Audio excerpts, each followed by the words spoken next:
เปิดงานมหกรรมการเงินลาวท่านผู้ชมท่านผู้ฟังอันนี้เป็นธนาคารแห่งสาธารณรัฐประชาธิปไตยประชาชนลาวร่วมกับบริษัท Happy Event ก็ได้เปิดงานมหกรรมการเงินลาว2025อย่างเป็นทางการในวันที่15ธันวาคมนี้อยู่ที่ศูนย์การค้าลาวไอเต็กภายใต้คำขวัญการเงินเพื่อการเติบโตโดยการให้เกียรติของท่านสอนไซศรีพันดอนนายกรัฐมนตรีท่านนางบุญคำวรจิตผู้ว่าการธนาคารแห่งสาธารณรัฐประชาธิปไตยประชาชนลาวพร้อมด้วยบรรดารัฐมนตรีรองรัฐมนตรีบรรดาผู้ต่างหน้าธนาคารและสถาบันการเงินเข้าร่วมเพื่อร่วมเฉลิมฉลอง3วันประวัติศาสตร์ของศาสตร์ของพรรคของศาสตร์สำหรับมหกรรมการเงินลาว2025จะดำเนินไปเป็นเวลา7วันจนถึงวันที่21ธันวาคมนี้จึงจะสำเร็จลงเพื่อเป็นบ่อนรวมศูนย์การเผยแพร่แลกเปลี่ยนความรู้ข้อมูลข่าวสารด้านเศรษฐกิจการเงินการธนาคารจากหลายกลุ่มคนทั้งภาครัฐเอกชนรวมทั้งจากสากลเพื่อประกอบส่วนเสริมสร้างความรู้ความเข้าใจให้แก่มวลชนเกี่ยวกับการคุ้มครองมหาภาคด้านเงินตรา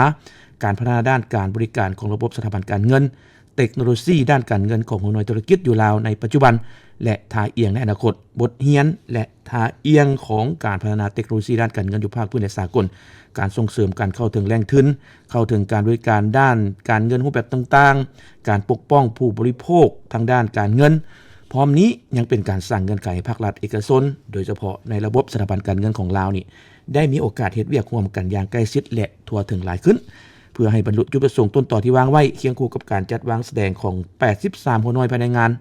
ตลอดระยะการจัดงานแต่ละมื้อยังมีกิจกรรมเป็นจำนวนหลายเด้เช่นว่าการสนทนาแลกเปลี่ยนความรู้ทัศนะด้านวิชาการ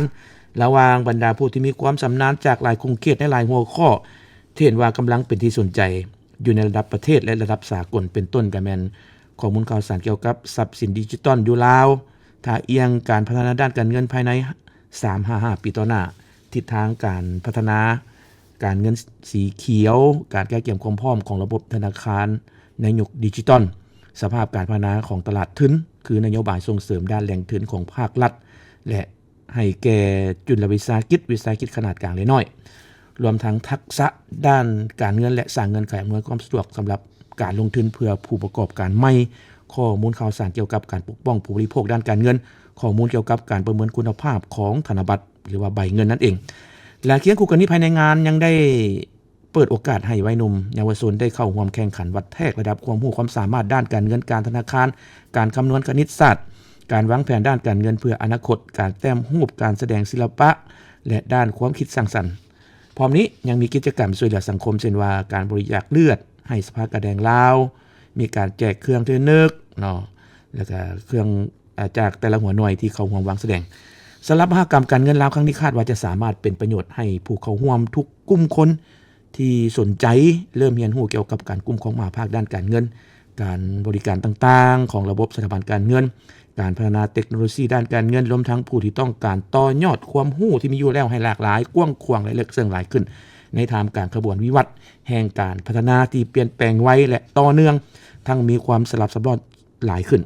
และเรียกร้องให้ทุกคนต้องสืบต่อเรียนรู้ให้ได้หลายให้ได้ไวยิ่งขึ้นเพื่อสามารถปรับตัวให้ทันกับท่าเอียงของการพัฒนาอยู่ภาคพื้นและสากลก็เป็นการประกอบส่วน